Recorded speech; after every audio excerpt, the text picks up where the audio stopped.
Welcome to 100 TV. ప్రస్తుతం ఆంధ్రప్రదేశ్ రాష్ట్రంలో ఒక పార్టీ వల్ల ఒక సీనియర్ కమెడియన్ ఏకంగా విదేశాలకు పారిపోయినట్టుగా వార్తలు వింటూ ఉన్నాం. అయితే దానికి సంబంధించి మనతో మాట్లాడడానికి పొలిటికల్ జర్నలిస్ట్ అలాగే సినీ అనలిస్ట్ జయదేవ్ గారు ఉన్నారు. సార్తో మాట్లాడదాం. నమస్తే అండి. నమస్తే అండి. సో వైసీపీ పార్టీ వల్ల పేరు చెప్పేసి ప్రాబ్లం లేదు కదా.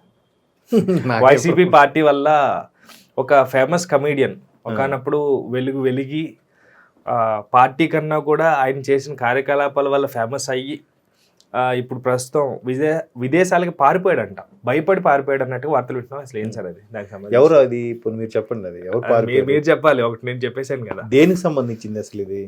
పొలిటికల్ గా. అవును, ఆయన ఎందుకు పారిపోయాడు అనేది ఇప్పుడు యాక్చువల్గా మీరు వైసీపీ పేరుని ఎత్తారు కానీ కమెడియన్ పేరుని చెప్పడానికి ఏముంది? పృథ్వీరాజ్ గారు అదే ఒకప్పుడు 30s ఇండస్ట్రీగా పృథ్వీరాజ్ నేమ్ తెచ్చుకున్న పృథ్వీ గారు.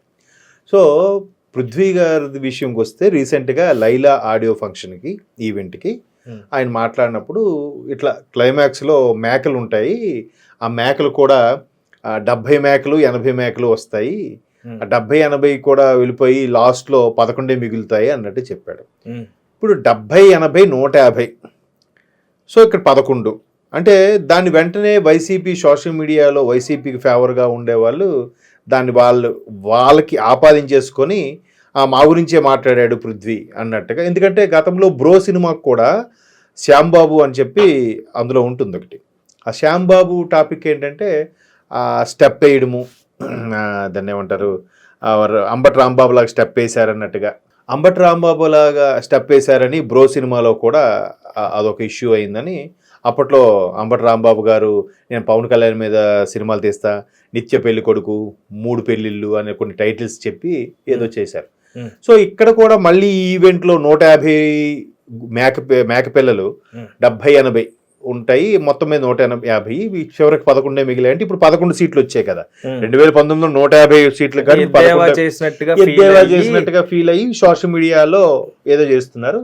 పెద్ద కామెడీ ఏంటంటే దీనికి అంటే మీడియాలో ఎప్పుడు ఎవరు ఏది అడిగినా కూడా నిర్భయంగా ఖరాఖండిగా చెప్పే, అంటే ఖరాఖండిగానే కాదు, కాన్ఫిడెన్స్గా ఒక యాటిట్యూడ్తో మాట్లాడే విశ్వక్సేన్ కూడా ఈ విషయంలో సారీ చెప్పారు.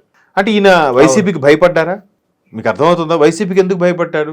జనరల్గా ఈయన ఎవరికి భయపడ్డు అంటే మీడియా మిత్రులు అడిగే ప్రశ్నలకి ఓపెన్గా ఫ్రాంక్గా ఒక డిఫరెంట్ యాటిట్యూడ్ చూపిస్తూ మాట్లాడే కొద్దిమంది హీరోలో విశ్వక్సేన్ ఒకరు. మిగతా వాళ్ళందరూ మీడియాతో మాట్లాడడానికి కొంచెం సుముఖంగా ఉండరు. బట్ ఈయన మాత్రం చాలా ఫ్రీగా ఫ్రాంక్గా మాట్లాడతాడు.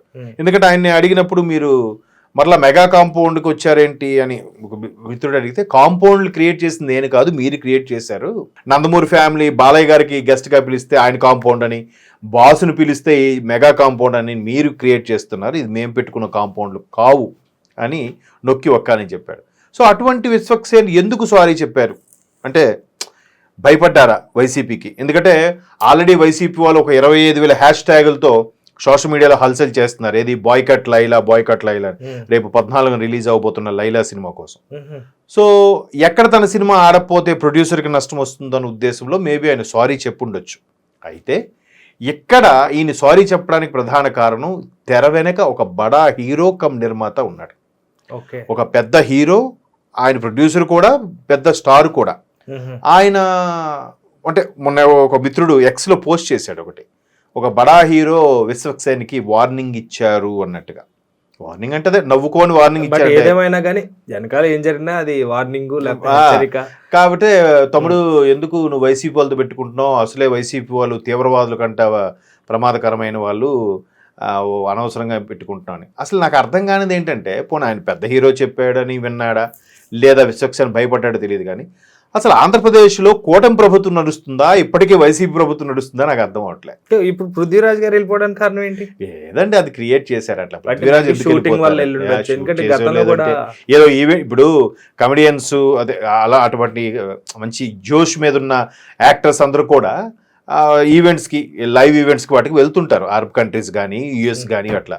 సో అలాంటి సందర్భాల్లో ఆయన వెళ్ళుండొచ్చు, దానికి ఈయన పారిపోయాడు, అవన్నీ ట్రాష్ అన్న అభిప్రాయం. కాకపోతే ఇప్పుడు ఇంకెందుకు భయపడతారు కూటమి ప్రభుత్వం వచ్చాక? కానీ కూటమి ప్రభుత్వం ఉన్నా కూడా కొంతమంది ప్రభుత్వంలో పెద్ద పెద్ద అధికారులు ఇంకా గత ప్రభుత్వానికి ఫేవర్గా ఉండడం వల్లే ఇటువంటి వాళ్ళు భయపడుతున్నారు అని అనిపిస్తుంది. ఎందుకంటే రీసెంట్గా నాగార్జున గారి ఇష్యూ వచ్చినప్పుడు ఒక పెద్ద హీరో నాగార్జున గారి మీద సురేఖ గారు మాట్లాడినప్పుడు అలా మాట్లాడడం తప్పు కాదని ఒక పెద్ద హీరో ట్వీట్ చేశాడు, పేరు చెప్పను. బట్ ఇదే పెద్ద హీరో వాళ్ళ కుటుంబాలకు సంబంధించి మాట్లాడినప్పుడు ఏం మాట్లాడలే గత ప్రభుత్వంలో. అంటే ఆ పెద్ద హీరో కూడా వైసీపీకి భయపడ్డా, జగన్మోహన్ రెడ్డి గారికి భయపడ్డా? ఇప్పుడు ఇక్కడ మాత్రం నాగార్జున గారి మీద మాట్లాడేసరికి ఏం ప్రాబ్లం లేదన్నట్టు మాట్లాడుతున్నారా? ఇలేం కాదులే, రేవంత్ రెడ్డి గారి ప్రభుత్వం మనల్ని ఏం చేయదులే అన్నట్టుగా కొంచెం ధైర్యంగా ముందుకు వస్తున్నారేమో. సో మొత్తం మీద ఇండస్ట్రీలో చాలా మంది నోరు మెదపోవడానికి కారణం అప్పటి వైసీపీ ప్రభుత్వం కోసం భయపడ్డారన్నట్టు కూడా కొన్ని వార్తలు ఉన్నాయి. మేబీ అయితే అయ్యుండొచ్చు. బట్ ఇప్పుడు విశ్వక్సేన్ గారు సారీ చెప్పడం భయపడి చెప్పారా, లేదా సినిమా ఎందుకులే అనవసరం ఇష్యూ చేస్తారు, సినిమా ఆడనివ్వరు అని చెప్పారా? సినిమాలో దమ్ముంటే, సత్తా ఉంటే, ఎవ్వరు బ్యాడ్ ప్రాపగాండా చేసినా, బాయ్కాట్ లైలా అన్నా ఆడాల్సింది ఆడుతుంది. ఎందుకంటే అత్తారింటి దారేదే బెస్ట్ ఎగ్జాంపుల్. ఎందుకంటే రీసెంట్గా కూడా పండగ అయిపోయింది, ఫ్లేవర్ అయిపోయింది, పెద్ద పెద్ద సినిమాలు భారీగా యుద్ధాలే ప్రకటించినట్టుగా ఒకదాని తర్వాత ఒకటి వచ్చింది. ఇప్పుడు సైలెంట్ గా తండేలు రాజు వచ్చింది, ఎట్లా ఆడుతుంది? ఎక్సలెంట్ గా ఆడుతుంది. ప్రచారం ఉందా? భారీ ఏమన్నా మీట్లు పెట్టారు? అదే ఇప్పుడు సినిమాలో సత్తా ఉంటే, అత్తారింటి దారేది రిలీజ్ ముందే బయట పైరసీ వచ్చేసినా కూడా థియేటర్కి వచ్చి చూసారుగా, భారీ కలెక్షన్స్ కూడా వచ్చాయిగా. సో సినిమాలో సత్తా ఉంటే ఎవడు బాయ్కాట్ అని పెట్టినా, ఎవడు బ్యాన్ అని పెట్టినా ఆడాల్సింది ఆడుతుంది. ఆ సినిమాలో ఆ కంటెంట్ ఉండాలి. పైగా ఒక్కొక్కసారి కంటెంట్ ఉన్న ఆ కాంటెక్స్ట్ బట్టి కూడా ఒక్కొక్కసారి నచ్చొచ్చు, నచ్చకపోవచ్చు. సందర్భం బట్టి కూడా నచ్చొచ్చు కదా.